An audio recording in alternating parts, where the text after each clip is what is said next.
नाथ महाराज वर्णन करतात. नाथ महाराज काय म्हणतात? जरी हा कृष्ण दानासी देसी तरी जन्मोजन्मी पावसी, हे जरी मानेल मानसी तरी तू कृष्ण दानासी देई. नारद महर्षी सांगतात, जर तुला भगवान श्रीकृष्ण पतिरूपाने पाहिजे असेल जन्मोजन्मी तर तू त्याचं दान कर. कारण या जन्मामध्ये जी वस्तू दान केली ती पुढच्या जन्मी अधिक रूपाने प्राप्त होते. तुकोबारांचा एक सुंदर अभंग आहे. काय दान केलं म्हणजे काय प्राप्त होतं? तुकाराम महाराज सांगतात, उदकदाने शांती, अन्नदाने पहुडसी, तांबूल दाने आणि सुवर्ण दाने शांती. सुवर्ण दान, सोनं दान केलं मग मायबाप तिथला बी काय बोलक्या सुंदर. हो, म्हणून सोनं कोणालाही नाही दान करायचं. तुम्ही म्हणा आपले तर गण वाटत सुंदर मुलगा होण्यासाठी आम्ही सोनं चांदी दान करायचं, पण कोणाला करायचं?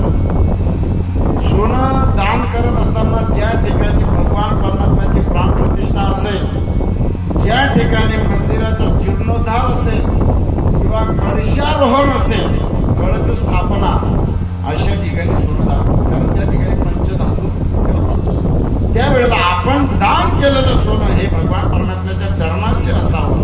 आणि एकदा का सोनं दान केलं का मग सुवर्ण दानेनं काढली.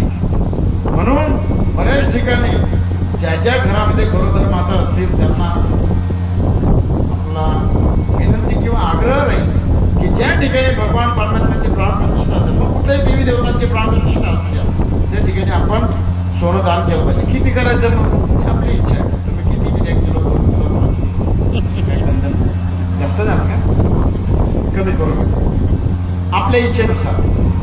जसं ग्राम 2 ग्राम 5 ग्राम आपली इच्छेनुसार पण दान केलं पाहिजे. सुवर्ण दानेनं काढते. तसं नारद महाराज सत्यभामी मातेला सांगतात, जर तुला भगवान श्रीकृष्ण जन्मजन्मी पती रूपाने पाहिजे असेल तर तू त्याचं दान कर. कसं काय दान करता येतं? पती दान करायचंय. ती काही एखादी वस्तू नाही, पतीचे दान करायचे. पती म्हणजे तुमच्या आपल्या जीवनात हयात पती आहे, त्याला दान द्यायचं. होईल का असं दान देणं शक्य? आपण हयात असताना आपला पती विकता येईल का बरं? ते पिक्चर मध्ये झाला असेल तो भाग वेगळा. कुठेतरी एखाद्या पिक्चर मध्ये आहे आता सध्या पती विकायचं कितीतरी कोटी रुपये, पण ते वास्तविक जीवनात कसं होईल? तसं नाही होऊ शकत. आणि समजा मी जर म्हटलं मला पती दान करायचं, कोण घेईल? नारद महाराजांनी सांगितलं, मी आहे ना, मी घेतो.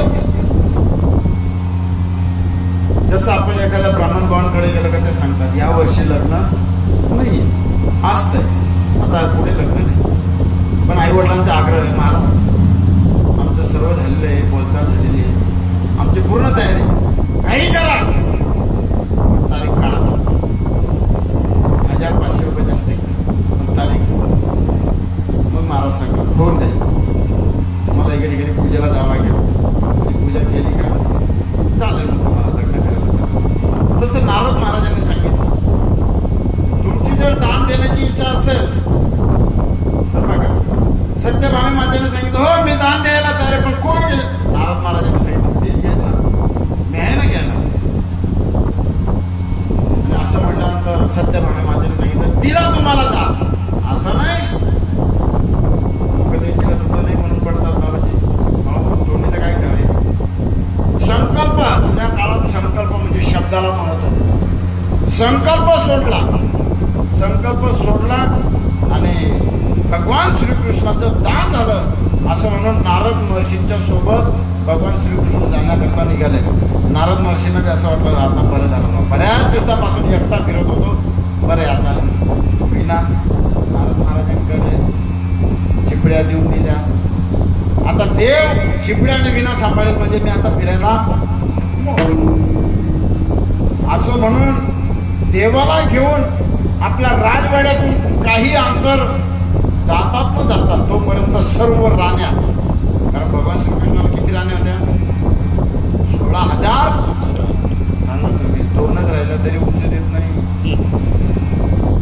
16,108 राण्या म्हटल्यानंतर सर्वांना माहीत पडलं, वाऱ्यासारखी बातमी पसरली राज्यात आणि सर्वांना माहीत पडलं की एकट्या सत्यभामेने आपला भगवान श्रीकृष्ण नारदांना दान देऊन टाकला.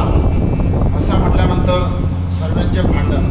आता बाईंचे भांडण कसे असतात ते काय कीर्तनात सांगायचे असतात? असतात बस जिकडे तिकडे. फक्त थोडासा फरक असतो. खेड्यातल्या माता माऊलींचं भांडण आणि शहरातल्या माता माऊलींच्या भांडणात थोडा फरक असतो. किती फरक असतो?